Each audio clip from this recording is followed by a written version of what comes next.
Right గా details చూస్తే కాంగ్రెస్ పాలనలో గురుకుల విద్యా వ్యవస్థ దినస్థితికి చేరడం శోచనీయమన్నారు మాజీ మంత్రి ఎమ్మెల్యే హరీష్ రావు. విషజ్వరాలు, పాము కాట్లు, ఎలుక కాట్లు, కుక్క కాట్లు, ఫుడ్ పాయిజనింగ్ తో విద్యార్థులు ఆసుపత్రుల పాలై ప్రాణాలు కోల్పోయే పరిస్థితి దాపురించిందని ఆవేదన వ్యక్తం చేశారు.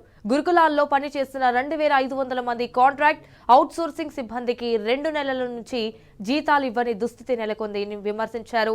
ఉపాధ్యాయుల దినోత్సవం నాడు ఆడంబరంగా ప్రకటనలు చేయడం కాదన్న హరీష్ రావు ముందు వారికి సకాలంలో జీతాలు చెల్లించాలని డిమాండ్ చేశారు.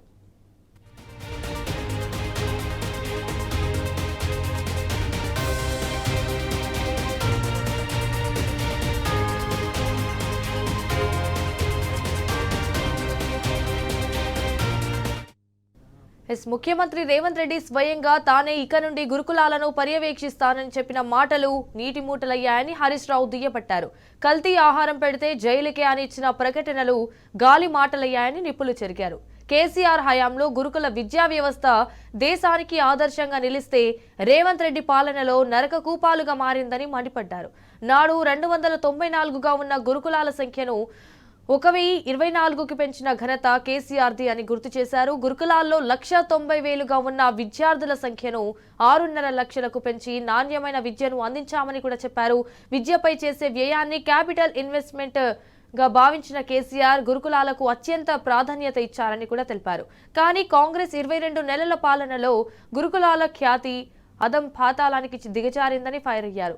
ఇది కాంగ్రెస్ అసమర్థత పాలనకు మరో నిదర్శనమన్నారు హరీష్ రావు. ఇప్పటికైనా కళ్ళు తెరిచి గాడి తప్పిన గురుకుల విద్యా వ్యవస్థపై శ్రద్ధ వహించాలని కూడా ప్రభుత్వానికి సూచించారు. తక్షణమే గురుకులాల సమస్యలను పరిష్కరించాలని కూడా డిమాండ్ చేశారు.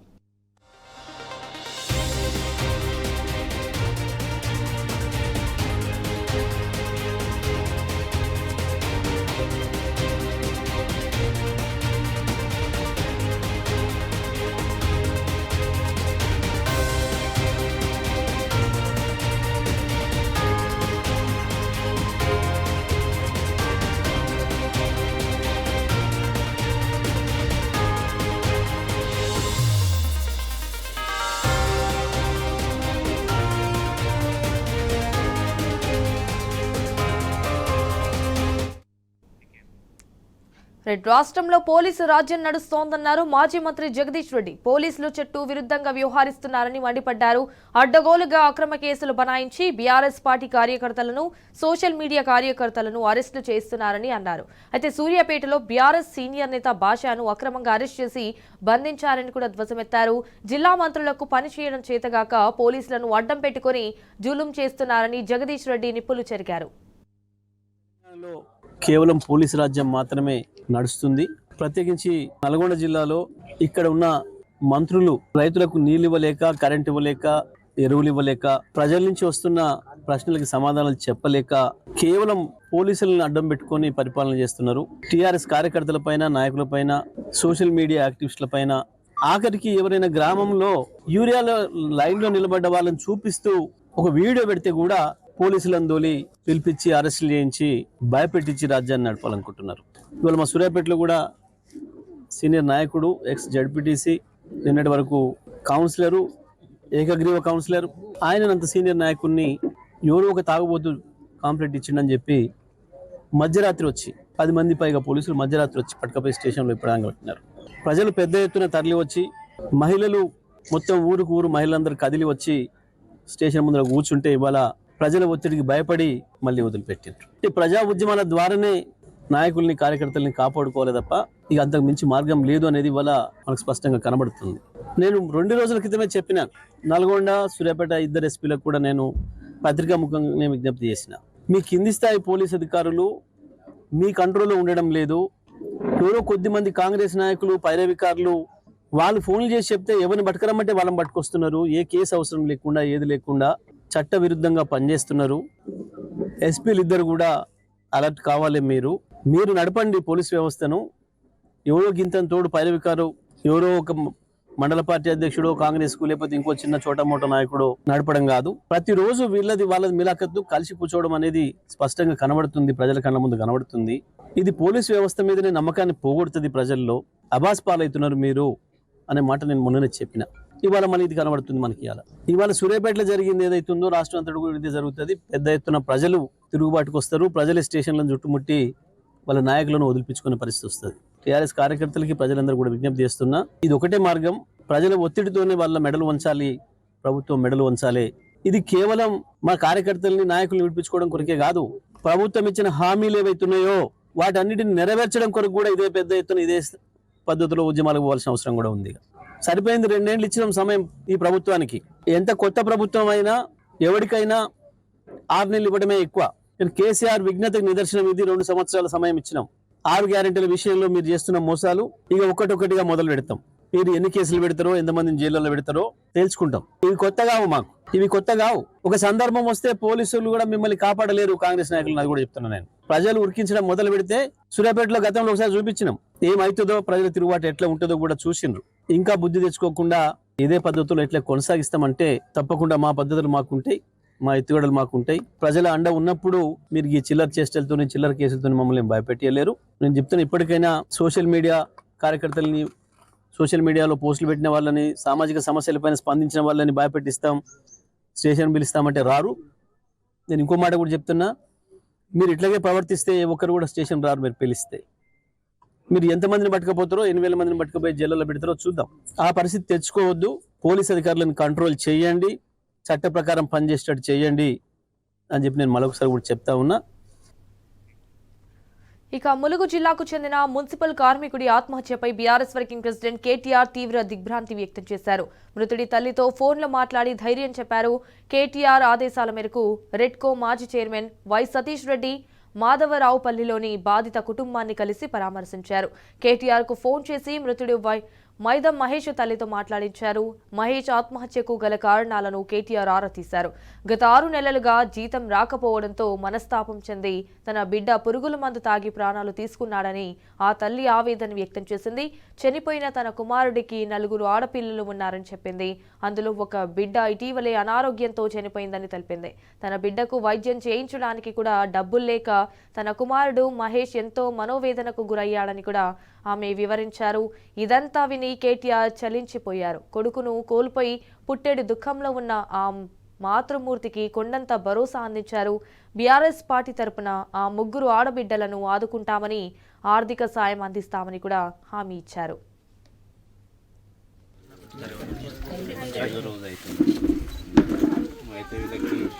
ముగ్గురు చిన్న పిల్లలు ఉన్నారన్న, అయితే వాళ్ళతో మాట్లాడతారు. మొన్న వీళ్ళకి 6 నెలల నుంచి జీతం రాకపోతే ఒక అబ్బాయి డబ్బులు లేక చనిపోయింది పాప, చిన్న పాప.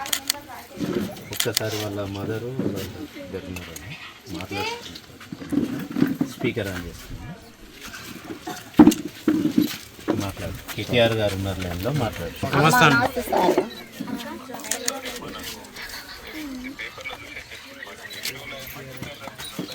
6 నెలలు అవుతుంది సారు. అడుగుతాం సార్. 6 నెలల సంది అడగంగా ఒక 2,000 రూపాయలు ఆయన ఏదాన్ని ఇంట్లో కొట్టుకుంటారట. నాకు రాదు సెల్లులా. ఆయన పిల్లగానికి వచ్చే పైసలు 6 నెలల జీతంలో సెల్లులో కొట్టుకొని 1,000-2,000 రూపాయలు ఇచ్చిండు 6 నెలలకు. ఆ 2,000 ఇస్తే పిల్ల గుచ్చి చచ్చిపోయింది పైసలు లేకనే. ఇంకో పిల్ల చచ్చిపోయినాక ఎట్లా చేయాలో సారు బాంచని దండం పెడతా. మీరు పైసలు ఇవ్వక నా పిల్లని చదువుకున్నా, నేను ఇంత తిండికి లేదు, చికానం లేదు సారు. నేను పేదస్తులో నేను ఒక్కని చేస్తే మేము బతకాలే సార్ అని 2 గాళ్ళ మీద పడ్డగానే ఒక్క రూపాయి అంటే ఇవ్వలేదు సార్. వాళ్ళు గ్రామ పంచాయతీ 5 సంవత్సరాలే సార్ చేయవచ్చు, ఎన్నడు కాలేదు సారు.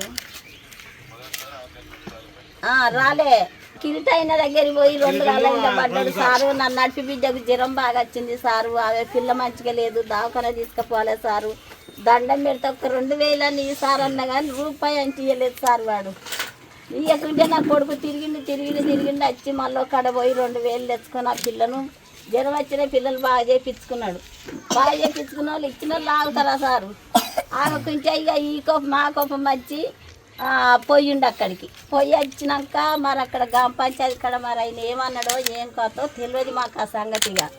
వచ్చిండి ఇంటికి వచ్చినాక ఏందిరా కూరగాయలు చచ్చినట్టున్నారు, నువ్వు కూడా ఉపవాసం పోయి అక్కడ అది ఆషాఢం కాడ ఎందుకుంటానో కొడుక, నువ్వు కూలికి పో అది నేను రాను సార్, నాకు జీతం ఇస్తలేరు, నేను రానని సార్కు చెప్పి నువ్వు పనికి పొమ్మని నేనన్నా. అన్నలా సాయంత్రం వచ్చిండు, మా గ్రామ పంచాయతీ కాడికి పోయిండు, సాయంత్రం వచ్చిండు, కథ మందు తాగిండు సార్. ఇక గంత ఏం లేదు, అలా మేము తిట్టింది లేదు, చేసింది లేదు, చెప్పింది లేదు. ముగ్గురు సార్, ఇద్దరు చచ్చిపోయారు, ముగ్గురు ఉన్నారు. ఆడపిల్లలే ముగ్గురు, చిన్న పిల్లలు.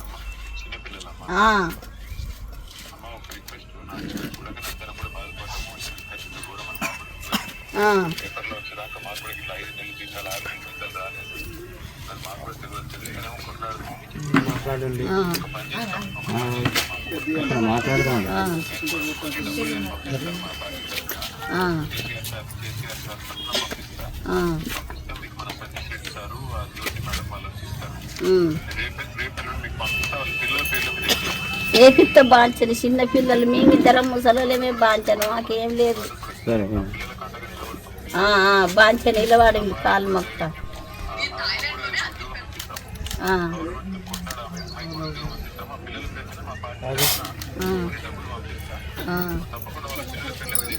ఏపిస్తా బాంచను, తాకి బాంచను.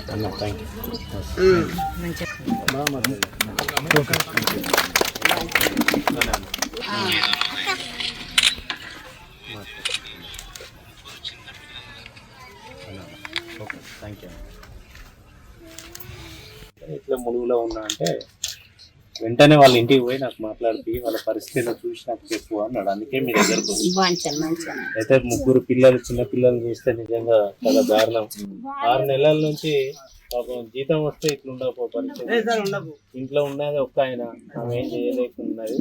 మా పార్టీ తరఫున కేసీఆర్ గారి తరఫున కేటీఆర్ గారు చెప్పినట్టు సాయం చేస్తాము. 2 రోజుల్లో మళ్ళీ వచ్చి మీకు అట్లనే మీ తరఫున ప్రభుత్వంతో కొట్లాడతాం, కలెక్టర్తో కానీ. ఇక్కడ మంత్రి సీతక్క, ఇప్పుడు మీకు గ్రామ పంచాయతీలకు మంత్రి ఎవరో తెలుసా? సీతక్కే. ఓట్లు వేసిన సీతక్కే కదా.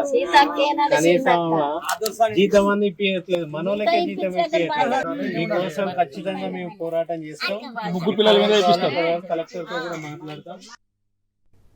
Welcome back. రాజేంద్రనగర్ కాటిదాన్లో భారీ అగ్ని ప్రమాదం సంభవించింది. టాటానగర్లోని మూతబడిన ప్లాస్టిక్ కంపెనీలో మంటలు చెలరేగాయి.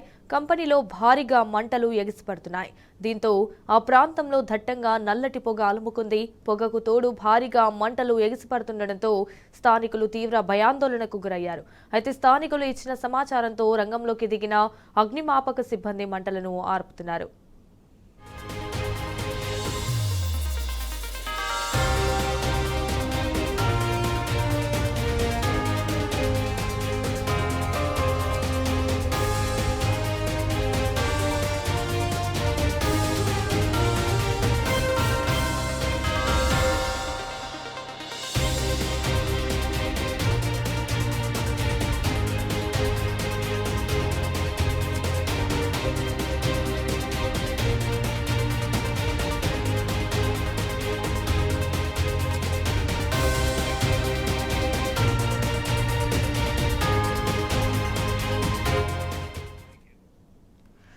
కాళేశ్వరం ప్రాజెక్టుపై కాంగ్రెస్ సర్కార్ దుష్ప్రచారాన్ని బీఆర్ఎస్ నేత రాకేష్ రెడ్డి ఎండగట్టారు. ప్రాజెక్టు కూలిపోయిందని ప్రజలను నమ్మించేందుకు రేవంత్ సర్కార్ కన్నెపల్లి సహా ఇతర పంప్ హౌస్లను పడావు పెట్టిందని విమర్శించారు.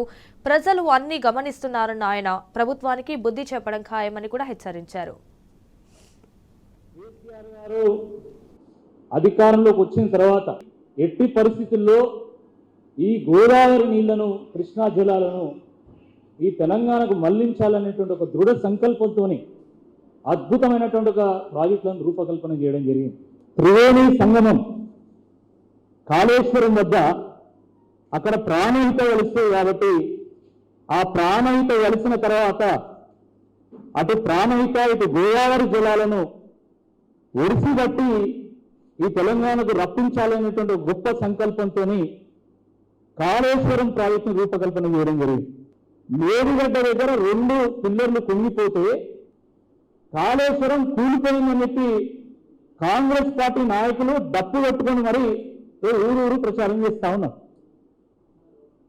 కానీ వాస్తవం ఏంటంటే ఈరోజు మేడిగడ్డ దగ్గర ఉన్నటువంటి 80,000 గేట్లు ఎత్తినా కూడా ఆ కన్నేపల్లి పంప్ హౌస్ దగ్గర ఇప్పటికీ 100 మీటర్ల నీళ్లు అక్కడ ప్రవహిస్తా ఉన్నాయి. 93 మీటర్ల నీళ్లు ఉంటే చాలు, అక్కడ నుండి మనం నీళ్లు లిఫ్ట్ చేసుకోవచ్చు. కానీ అక్కడ 93 మీటర్ల కంటే ఎక్కువ, అంటే 100 మీటర్ల నీళ్లు అక్కడ నుండి ప్రవహిస్తున్నాయి. అంటే కన్నేపల్లి పంప్ హౌస్ దగ్గర ఉన్నటువంటి 17 పంపులు, ఈచ్ పంపు 40 మెగావాట్ కెపాసిటీ, అంటే 680 మెగావాట్ల కెపాసిటీతో ఉన్నటువంటి పంపులు అన్ని కూడా మనం ఆన్ చేయొచ్చు. రోజుకు 3 టీఎంసీల నీళ్లు మనం అక్కడ నుండి లిఫ్ట్ చేయొచ్చు. కానీ దురదృష్టకరమైనటువంటి విషయం ఏంటంటే కాళేశ్వరం కూలిపోయిందని ప్రజల్ని నమ్మించడానికి మొత్తం గేట్లను ఎత్తివేయడం కాకుండా కన్నేపల్లి పంప్ హౌస్ను కాస్త ఈరోజు పడాలు పెట్టింది మొత్తం. ఎందుకంటే కాళేశ్వరం కూలిపోయిందని ప్రజల్ని నమ్మించాలి కాబట్టి 3 పంప్ హౌస్లను మొత్తం కూడా పడాలు పెట్టింది. ఒక్క చుక్క నీళ్లు కూడా లిఫ్ట్ చేయాలనేటువంటి ఒక దుస్థితి ఈరోజు తెలంగాణలో ఉంది. దాని పర్యవసానం ఏంటంటే మొన్న యాసింగ్లో నీళ్లు లేక మొత్తం తెలంగాణలో పంటలు ఎండిపోయినాయి. జిల్లాలో బీఆర్ఎస్ పార్టీ నాయకుల గొంతు నొక్కేటువంటి ఒక ప్రయత్నం చేస్తా ఉన్నారు. దీన్ని ప్రజలు గమనిస్తా ఉన్నారు. ప్రజలు ఖచ్చితంగా దీటైనటువంటి సమాధానం చెప్తారని చెప్పి ఈ సందర్భంగా గుర్తు చేస్తా ఉన్నాం. ఇక గుప్తదానాలు చేసే పెద్ద మనసు అందరికీ ఉండదన్నారు మాజీ మంత్రి ఎమ్మెల్యే వేముల ప్రశాంత్ రెడ్డి. సాయం చేయడం ఎంత గొప్పదో, చేసిన ఆ సాయాన్ని చెప్పుకోకపోవడం కూడా అంతే గొప్పదని అన్నారు. బాల్కొండ మండల కేంద్రంలో పాఠశాల విద్యార్థులకు స్పోర్ట్స్ మెటీరియల్, స్పోర్ట్స్ దుస్తుల పంపిణీ కార్యక్రమంలో ప్రశాంత్ రెడ్డి పాల్గొన్నారు. వ్యాపారవేత్త ఏనుగు దయానంద్ రెడ్డి గుప్తదానాలు చేసే వ్యక్తి అని కొనియాడారు. 40 పాఠశాలలకు సుమారు 20 లక్షల రూపాయలతో స్పోర్ట్ మెటీరియల్ అందించినందుకు ప్రశంసించారు. గతంలో టీవర్క్స్ కు కూడా 2.5 కోట్ల విలువైన మెషిన్ ని ఆయన అందజేశారని కూడా గుర్తు చేశారు. ఇటు దయానంద్ రెడ్డి చేస్తున్న నిస్వార్థ సేవను కొనియాడారు ప్రశాంత్ రెడ్డి. ఏనుగు దయానంద్ రెడ్డి గారిది మన పక్కనే చిట్టాపూర్ గ్రామం. నేను పిల్లలకు తెలవాలని చెప్తా ఉన్నా. ఆయన కూడా మన తిరిగానే చిట్టాపూర్ గ్రామంలో ఉన్న జడ్పిహెచ్ఎస్ స్కూల్లో, తర్వాత బాల్కొండ స్కూల్లో, గవర్నమెంట్ స్కూల్లో, తర్వాత ఆర్మూర్లో గవర్నమెంట్ కాలేజీలో చదువుకొని వరంగల్ కిడ్స్లో ఇంజనీరింగ్ చేసి, తర్వాత బాంబేలో ఎంటెక్ చేసి చాలా కష్టపడి చదివి ఆయన పైకి వచ్చినటువంటి వ్యక్తి. ఆయన మొట్టమొదలుగా ఎంటెక్ చేసిన తర్వాత ఒక చిన్న లేత్ మిషన్, మన ఊర్లలో ఉంటాయి కదా పైపులు కట్ చేసే లేత్ మిషన్, ఆ చిన్న లేత్ మిషన్ పెట్టుకొని ఆయన చదివిన చదువుకు ఆయన విజ్ఞానాన్ని మొత్తం ఉపయోగించి ఆయన జీవితాన్ని చిన్న లేత్ మిషన్ తోటి మొదలుపెట్టాడు. మౌల్డింగ్ చేయడం అన్నట్టు. అట్లా అట్లా అంచెలంచెలుగా 30-40 సంవత్సరాలుగా కష్టపడుతూ ఇవాళ మొత్తం దేశంలోనే మౌల్డింగ్ ఇండస్ట్రీలో టాప్ 5లో ఒకటిగా వస్తాడు ఇవాళ. అంటే ఆయన టెక్నోక్రాట్, ఒక బిజినెస్ మెన్నే కాకుండా ఆయన సొంతంగా చదువుకున్నది, ఆ చదువును ఉపయోగించుకొని చాలా నాణ్యమైనటువంటి మోల్డింగ్స్ చేస్తాడు అన్న పేరుగాంచిన వ్యక్తి దయానంద్ రెడ్డి గారు. ఆయన ఎంతో గొప్ప స్థాయికి చేరుకున్నా, ఎంత పేరు ప్రఖ్యాతులు సంపాదించుకున్నా తన మూలాన్ని మర్చిపోలే ఆయన. అయితే ఆయన ఈ జడ్పిహెచ్ఎస్ స్కూల్లో, గవర్నమెంట్ స్కూల్లో పిల్లలు చదివి రేపు ప్రొద్దున కాంపిటేటివ్ ఎగ్జామ్స్కి పోతే, అంటే ఉద్యోగాల కోసం లేదు ఉన్నత చదువుల కోసం కాంపిటేటివ్ ఎగ్జామ్స్ రాయవలసి వచ్చినప్పుడు ప్రైవేట్ స్కూల్ వారితో, నగరాల్లో ఉన్నటువంటి ఇంటర్నేషనల్ స్కూల్స్ వారితో పోటీ పడలేక వెనుకబడిపోతున్నారు అనే ఒక ఆలోచనతోటి ఎంత వీలైతే అంత ప్రభుత్వ పాఠశాలలో కూడా మౌలిక సదుపాయాలు పెంచాలి ఆయన ఆలోచన. మంచి మంచి ప్రైవేట్ స్కూళ్ళల్లో, మంచి మంచి ఇంటర్నేషనల్ స్కూల్స్లో ఏ మౌలిక సదుపాయాలు అయితే పిల్లలకి ఉంటాయో అటువంటి మౌలిక సదుపాయాలని గ్రామంలో ఉన్నటువంటి ప్రభుత్వ పాఠశాలలో కూడా ప్రభుత్వాలు చేస్తే మంచిది. ఒకవేళ ప్రభుత్వాలు చేయకపోతే నా తరఫున నేనైనా ప్రయత్నం చేయాలి అని చెప్పి దయానంద్ రెడ్డి గారు ఆలోచన చేసి ఇవాళ నిజామాబాద్ జిల్లాలో కోట్లాది రూపాయల మౌలిక సదుపాయాలు ఆయన ఉచితంగా చాలా స్కూల్స్ పంపించడం జరిగింది. చెర్లపల్లి డ్రగ్స్ కేసులో కీలక విషయాలు వెలుగు చూశాయి. తీగలాగితే డొంకంత కదులుతోంది. ఈ కేసుతో సంబంధం ఉన్న వారంతా కూడా బండారం బయటపెడుతోంది. ఈ మేరకు చెర్లపల్లిలోని కంపెనీలో తయారు చేసిన నిషేధిత డ్రగ్స్ ను విజయ్ ఓలేటి అనే వ్యక్తి హైదరాబాద్లోని పలు ప్రాంతాల్లో విక్రయించినట్లు ముంబై పోలీసుల విచారణలో తేలింది. ప్రతిసారి 5 కిలోల చొప్పున మెపిడ్రిన్ డ్రగ్ అమ్మినట్లు తేలిపోయింది. అయితే ఈ మేరకు 1 కిలో 50 లక్షల చొప్పున అమ్మినట్లు పోలీసులు తెలిపారు. ఇందుకు గాను విజయ్ ఓ గ్యాంగ్ ను ఏర్పాటు చేసుకుని సప్లై చేసినట్లు తెలుస్తోంది.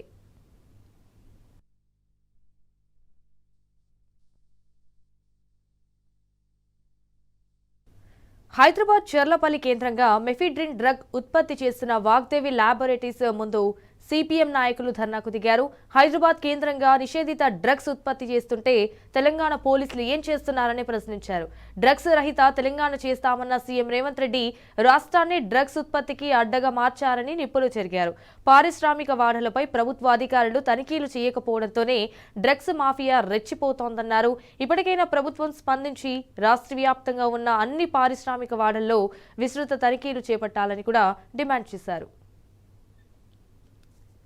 మహారాష్ట్ర పోలీసులు ఒక బంగ్లాదేశ్ యువతిని అరెస్ట్ చేస్తే ఆమె దగ్గర 100 గ్రాముల డ్రగ్ దొరికింది.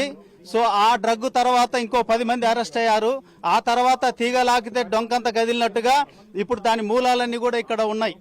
ఈ ఇండస్ట్రీ వాగ్దేవి ల్యాబొరేటరీస్ అని 4 సంవత్సరాల క్రితం ఒక యజమాని దగ్గర లీజుకు తీసుకొని ఇక్కడ కంపెనీ నడిపిస్తున్నాడు. ఈ చుట్టుపక్కల వాళ్ళంతా కూడా ఇది ఒక ల్యాబ్ నడుస్తుంది, ఫార్మాసిటికల్ కంపెనీ లాగా అందరూ భావించారు. కానీ తీరా ఇవాళ పేపర్లు ఇవన్నీ చూసిన తర్వాత సిపిఎం పార్టీ మేము కూడా ఆశ్చర్యానికి లోనయ్యాం. ఎందుకంటే ఇక్కడ తెలంగాణ రాష్ట్ర ప్రభుత్వం డ్రగ్ మీద ఉక్కుపాదం మోపుతున్నామని చెప్పేసి చాలా కాలంగా ప్రచారం చేస్తున్నారు. కానీ ఇప్పుడు ఇదే తెలంగాణ ఒక అడ్డాలాగా మారిపోయింది. అది మా జిల్లాలో చెర్లపల్లిలో మారటం అనేది చాలా దురదృష్టకరమైన విషయం. అందుకోసం దీని మీద స్టేట్ గవర్నమెంట్ చాలా సీరియస్ చర్య తీసుకోవాలి. ఎక్కడో మహారాష్ట్ర పోలీసులు వచ్చి ఇక్కడ తనిఖీ చేసే వరకు కూడా మనకు తెలుస్తలేదంటే మనం ఎక్కడున్నట్టు, మన తెలంగాణ గవర్నమెంట్, మన తెలంగాణ నిఘా వర్గాలు ఎక్కడున్నట్టు. అలాగే ఈ డ్రగ్ అనేది కొకైన్ కంటే కూడా ప్రమాదకరమైంది, ఆరోగ్యాలు మొత్తం దెబ్బతీస్తాయి. అందుకోసం దీని మీద తీవ్రమైన చర్యలు తీసుకోవాలని చెప్తున్నాం. అలాగే రాష్ట్ర ప్రభుత్వం ఇండస్ట్రీస్లలో తనిఖీలు చేసేదానికోసం ఇన్స్పెక్టర్ ఆఫ్ ఫ్యాక్టరీస్ వాళ్ళు ఉన్నారు. ప్రతి పరిశ్రమను కూడా తనిఖీ చేయాలి. కానీ ఇప్పుడు అది తనిఖీ చేయకుండా యాజమాన్యాలకు అనుకూలంగా గవర్నమెంట్ వ్యవహరిస్తూ ఏ ఇండస్ట్రీ కూడా తనిఖీ చేయొద్దు, చేస్తే పర్మిషన్ తీసుకొని చేయాలి. ఇప్పుడు ఇట్లాంటి ఇబ్బడి ముబ్బడిగా పరిశ్రమలు వస్తున్నాయి. ఇన్స్పెక్టర్ ఆఫ్ ఫ్యాక్టరీస్ ఖచ్చితంగా తనిఖీ చేస్తే, ప్రతి ఇండస్ట్రీ తనిఖీ చేస్తే అక్కడ ఏం జరుగుతుంది, ప్రొడక్షన్, అక్కడ వర్కర్ల యొక్క మంచి చెడు ఏంది తెలుస్తుంది. ఇప్పుడు మనం చూసాం సిగాజీ పరిశ్రమలో తనిఖీ చేయకపోవడం వల్లనే భద్రతా లోపాల వల్ల అక్కడ అనేక మంది పరిశ్రమ బ్లాస్ట్ అయిపోయి చచ్చిపోయారు. ఇప్పుడు అట్లాంటి ఘటనలు, ఇది ఇంకా ఘోరమైన పరిస్థితి ఇక్కడ. అందుకోసం ఈ డ్రగ్ మాఫియాకి ఇది ఒక కేంద్రంగా మారుతుందంటే మాకే ఒళ్ళు జరదిరిస్తుంది. అందుకోసం ఈ తెలంగాణ యువతని అలాగే పిల్లల్ని అందరినీ కూడా ధ్వంసం చేసేటువంటి ఈ డ్రగ్ మాఫియాని ఖచ్చితంగా ఉక్కుపాదం మోపి రాష్ట్ర ప్రభుత్వం తీవ్రమైన చర్యలు తీసుకోవాలని చెప్పేసి, ఇట్లాంటి ఇంకా ఎన్నున్నాయో తెలియదు మనకి. ఇప్పుడు జీడిమెట్ల ఇండస్ట్రీ ఏరియా అంతా మొత్తం కెమికల్ ఇండస్ట్రీ ఏరియానే, అక్కడ డ్రగ్ ఇండస్ట్రీ ఉంది. అంటే మన హెట్రో కానీ ఇతర ఫార్మాసిటికల్ ఇండస్ట్రీస్ ఉన్నాయి. ఇప్పుడు ఆ పేరు మీద యాంగ్జిలరీ యూనిట్లు అనేక నడుపుతున్నారు. ఇప్పుడు ఇట్లాంటివి కూడా ఉన్నాయా ఏంటి అనేది తెలియదు. అందుకోసం మేము గవర్నమెంట్ని, సీఎం రేవంత్ రెడ్డి గారిని డిమాండ్ చేసేది ఏంటంటే, మొత్తం ఇండస్ట్రీస్ అన్నింటి కూడా ఒక స్పెషల్ డ్రైవ్ చేసి ఇండస్ట్రీ మొత్తం తనిఖీ చేయాలి.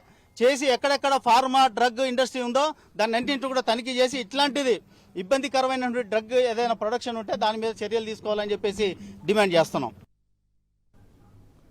ఇక మాజీ రాజ్యసభ సభ్యులు గ్రీన్ ఇండియా ఛాలెంజ్ వ్యవస్థాపకులు జోగినపల్లి సంతోష్ కుమార్ చేపట్టిన సీడ్ గణేష్ కార్యక్రమం విజయవంతమైంది. ఆదిలాబాద్ జిల్లా ముఖ్రాకి గ్రామంలో విత్తన గణపతులను పూజించడంపై హర్షం వ్యక్తం చేస్తూ సంతోష్ కుమార్ ట్వీట్ చేశారు. తాను పంపిన సీడ్ గణేశుడిని గ్రామ సర్పంచ్ మనవరాళ్లు నిమజ్జనం చేసిన దృశ్యం తనకు అపారమైన ఆనందాన్ని కలిగించిందన్నారు. భావితరాల కోసం పర్యావరణ హితమైన సంప్రదాయాలతో బాటలు వేయడం సంతృప్తినిచ్చిందని చెప్పారు. అందరం కలిసి ఆకుపచ్చని పొడమిని తయారు చేసుకుందామంటూ కూడా సంతోష్ కుమార్ పిలుపునిచ్చారు.